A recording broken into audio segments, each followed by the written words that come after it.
Hey guys, this is Akmal Khan and welcome to our new video. आज हम class 11 chemistry top 10 question पढ़ने वाले हैं, वो भी आपका ऑप्शन में।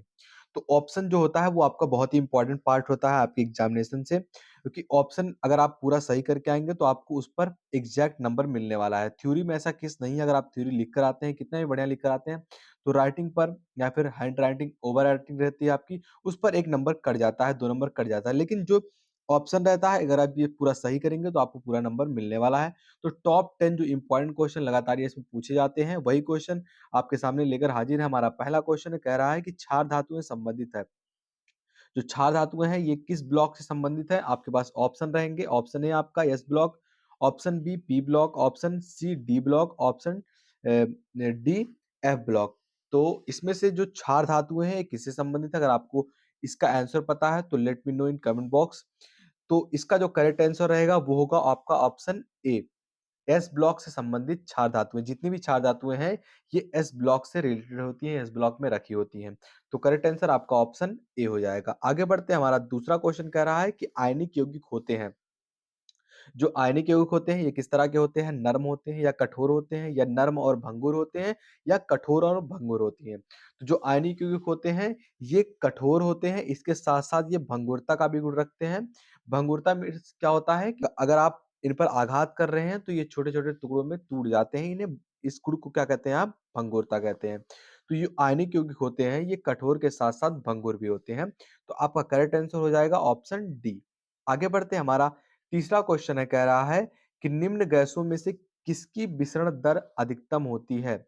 जो गैसें आपके सामने दी गई हैं O2, CO2, NH3 और N2, इनमें से जो किसकी विसरण दर अधिकतम होती है? तो आपके पास 4 ऑप्शन है।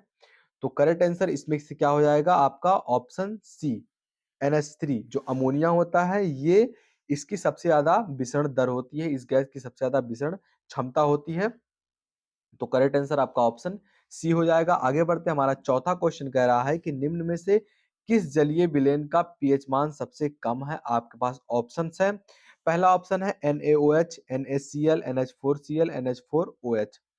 तो करेक्ट आंसर क्या हो जाएगा आपका? ऑप्शन सी, NH4Cl, अमोनियम क्लोराइड जो है इनका पीएच मान सबसे कम होता है, 7 से भी कम होता है। तो करेक्ट आंसर आपका ऑप्शन सी हो जाएगा। आगे बढ़ते हैं। हमारा अगला क्वेश्चन है, कह रहा है 5वां नंबर का कि 2p2 इलेक्ट्रॉन की चुंबकीय क्वांटम संख्या है। 2p2 जो है इसकी इलेक्ट्रॉन की जो चुंबकीय क्वांटम संख्या है ये कितनी होती है? तो 0 होती है, +1, -1, +2। तो करेक्ट आंसर क्या हो जाएगा आपका? ऑप्शन बी, +1 होती है 2p2 की। आगे बढ़ते हैं। हमारा अगला क्वेश्चन है, निम्न में से किसकी त्रिज्या न्यूनतम है? आपके पास 4 तत्व हैं, इनमें से किसकी त्रिज्या न्यूनतम है? आपके पास ऑप्शन ए है O-2, बी है Na+, और सी है आपका Mg2+, और डी है आपका F-। तो करेक्ट आंसर क्या हो जाएगा? तो छठवें का जो करेक्ट आंसर रहेगा ऑप्शन सी रहेगा। Mg2+ की जो है त्रिज्या सबसे न्यूनतम होती है, सबसे कम होती है। आगे बढ़ते हैं। हमारा अगला क्वेश्चन है कि जल में H व O2 का भारात्मक अनुपात है।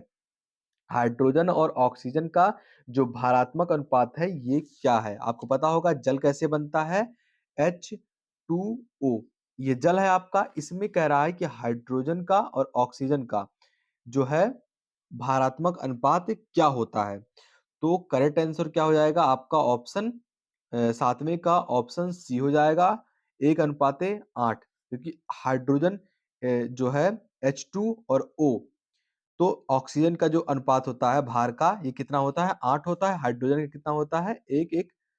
हाइड्रोजन का इसका कितना होता है? 16 होता है। सॉरी, इसका 16 होता है, और इसका कितना होता है? 1, और 2 है तो 2। तो यानी कि 2:16। ऐसे आप भाग करेंगे, काटेंगे तो कितना हो जाएगा? 1:8। तो करेक्ट आंसर क्या हो जाएगा आपका? Option C. आगे बढ़ते हैं। हमारा अगला क्वेश्चन है, निम्न में से पी ब्लॉक का तत्व है। इस बार पूछ रहा है कि जो तत्व आपके सामने दिए गए हैं सोडियम, कैल्शियम, कॉपर, सल्फर, तो इसमें से कह रहा है कि पी ब्लॉक का तत्व कौन सा है? तो 8वें का आपका करेक्ट आंसर क्या हो जाएगा? Option D. Option D S, जो एस है ये पी ब्लॉक का तत्व है। सल्फर जो है ये पी ब्लॉक का तत्व है। तो करेक्ट आंसर आपका ऑप्शन डी हो जाएगा। आगे बढ़ते हैं।